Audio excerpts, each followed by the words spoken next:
Hello, everyone, and welcome to One-on-One with Dr. Brooks. We're excited to launch another episode. I am excited today to be at Chelsea High School, and I'm also very, very excited to interview some students who are involved in our surgical tech program. And of course, we'll flesh out some other things that they do here at school. But I want to introduce you to our students today. So today, I have Mya Wells, if you'll wave. I have Chloe Maliska. I have Nia Cummings. And I have Jessie Holsombeck. Guys, thank you so much for joining my podcast today. Thank you for being here. We're excited. Okay. Well, be excited. Don't be nervous. Let's talk a little bit, though, about you all and what you've done with the surgical tech program. I will tell you, as a school district, we're really proud of the program, and it's the only one like it in the state of Alabama. So I'll give each one of you an opportunity to really just tell me what the program has meant to you. So Jessie, you want to start? Sure. So through this program, we've actually gotten to go to the hospital, Shelby Baptist Medical Center. But the first semester this year, we got to study to become patient care technicians. So we're all certified PCTs. So that was really incredible. That's awesome. And then we got to intern at the hospital on the 3rd floor. So we actually got to see patients, take vitals, do glucose checks, and make beds and things like that. So making that personal relationship with patients was really important to me. But we also got to shadow in the OR at Shelby, which was personally my favorite part because I'm really, really interested in becoming a surgeon. Okay. We also got to go to Heart South Cardiovascular and their clinic there. So that was interesting seeing that clinic versus hospital setting. But it's really just helped me see the future and practice being in medical settings. Sure. Nia? Well, to recap on what Jessie said, I just feel like I'm really blessed to be able to get this type of experience, especially coming back from COVID, because when we first started, we thought we weren't even going to be able to do anything. Right. So being able to, like Jessie said, see patients, see surgeries, and like go to Heart South, it was a really great experience. Yeah. Being able to earn our PCTs as seniors in high school is like one of the coolest experiences ever, because we'll like run into people at the hospital and they're like, oh my gosh, like y'all are 17 and 18 years old, and we're like, yeah, I know. But it's just so awesome to like make friends with like the nurses and the techs, and like meeting patients and talking to like their family members, and like just like taking care of them is like my favorite thing ever. And I loved being in the OR, but like it was so great. Good deal. Personally, the OR was just not my thing, which that's good with So we've got a little dynamic because here. it showed me that I didn't like the OR. But I love being on the floor because it really showed me that I don't need to just give care to the patients, but I have to care for the patients in a different way. Sure. And you just really get to get that connection with people and really show people how healthcare should go. Right. And how like you can just love a patient and show them that they are cared for, rather than them being in the hospital and feeling like nobody's there for them. Yeah, that's awesome. So today was your last clinical, huh? Yes, sir. Yeah, how do y'all feel about that? It's a little bit sad, maybe? Yeah. Very sad. Very sad. But I feel like the biggest thing that I've seen is like our first day of clinicals on February. We were so timid and nervous. Like you should have seen us that first day. We were like, oh my gosh, these are real patients. Yeah. And we were so nervous to go into a patient's room and speak to them. But today I feel so much more confident in my abilities as a PCT, but also just to go in and be kind and nice to a patient. Right. So I want to do this for the audience. If you guys will just, because we use a lot of acronyms in education, so if you will just let everyone know what PCT stands for. Patient care technician. Okay, good deal. All right. Well, and I also know that you guys are really passionate about another aspect of health, if you will. Let's start down on this end and just tell us a little bit about what you guys are doing with organ donation. So I'm the president of the SOTA Student Organ Donation Advocates, and we really just want to outreach to the community about donating their organs and also advocating for it. So one organ or one person can save 8 people's lives with their organs, and that's just really huge to me because it's like people are struggling every day to get an organ, and the more people that donate, the more people that can get saved every day. Awesome. I think organ donation is something that is not talked about very much. I'm vice president of SOTA, and we were the first chapter in this state. We literally had no idea what it was until Miss Maddox had brought it up, and we were like, oh, let's get on that.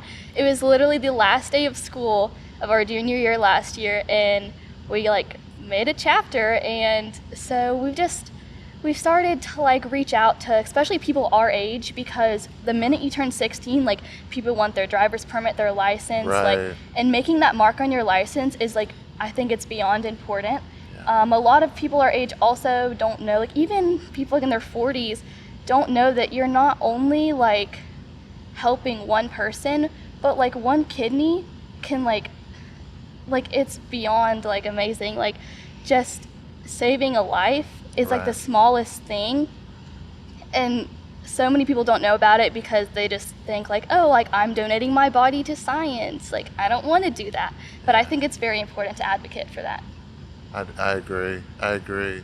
To be honest with you, and I want you all to know that I am an organ donor, and part of the reason that I made that decision was because I had a college teammate who needed a kidney transplant, and I'm very thankful that he was able to get a transplant, and he's, his quality of life is much better than it has been. So, and for me, he's one of my friends that I get to spend a lot of time with, and so it means that I know that with this organ transplant, he's going to be around a little longer. So thank you all for what you do and your advocacy. Hopefully, with this podcast and with your continued support of organ donation and SOTA, we'll have an opportunity to impact more lives. So, all right, so I have to ask this, and I believe I already know the answer to this question, and it's one of my patented questions when I talk to students. All right, you've been in school now, this is the end of 13 years. If you had to talk about a favorite teacher, who would that teacher be? I wonder who. It's definitely Miss Maddox. hard, I mean, yeah. I just can't speak highly enough of her. She's probably one of the most kindest and selfless people I've ever met. And she started this program from the ground up 3 years ago. And we've all been on this journey together. And I feel like she's like a second mom to me. Yeah. She always pushes us to be our best, but she also finds opportunities for us and pushes us there and guides us where we're going.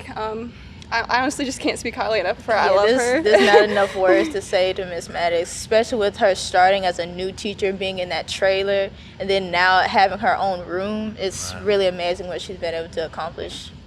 That's And the awesome. things she's been able to teach us, from working in the OR to just nursing and medical care, period, is phenomenal, because she does have so much experience. And I feel like a lot of people don't realize that we just don't deserve her. She really is so great. Mm-hmm. Yeah, that's awesome. Those are really kind words. So Miss Maddox has really been one of my biggest role models, because she showed us that we're not just her students, that we're basically her other children, and she treats us like that, and that sure. school isn't just a place to come learn, it's a place to come and meet new people and to love everybody and just to be nice to everybody and just speaks kind words to everybody. So. All right, so I want to do this, and you each get a chance. It's your senior year. You're getting ready to go on to the next part of your journey.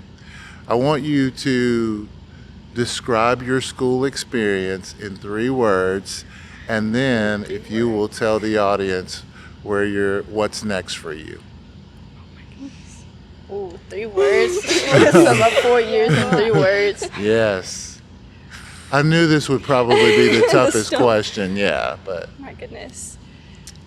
One of them definitely would be fun. I did have fun during the 4 years. Unexpected, because sophomore and junior year for us was kind of weird. right. But that third one, y'all got a third one?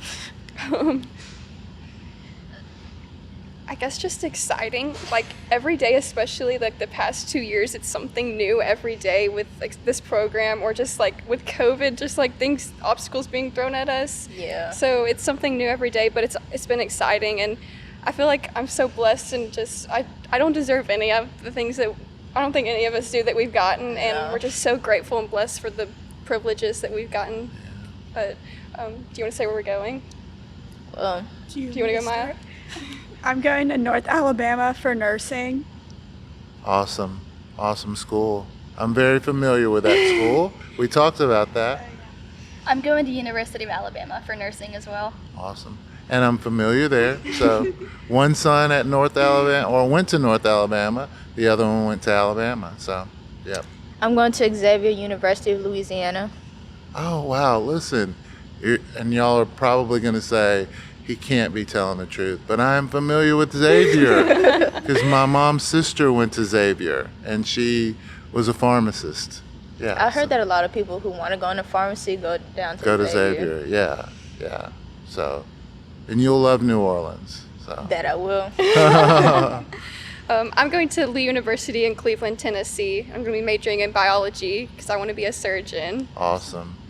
All right, so Jessie, I have no connection to Lee, but I know I'm excited for you, and I know that you will do great things. So, listen, I want to take this opportunity to thank you all for joining me today on this podcast, and really, I just want you to know how much we appreciate you all as students, and I'm glad that you all spoke to some of your experiences, even some of the adverse experiences that we dealt with COVID, because I believe very strongly that each of you and a lot of our students across the county demonstrated a great deal of resilience. We're now things are a little bit better for us. Certainly, I know you all are excited about graduation and moving on. And again, I'm honored that I had the opportunity to meet each and every one of you, and certainly honored to have you on this podcast. So thank you. Thank you all for being here.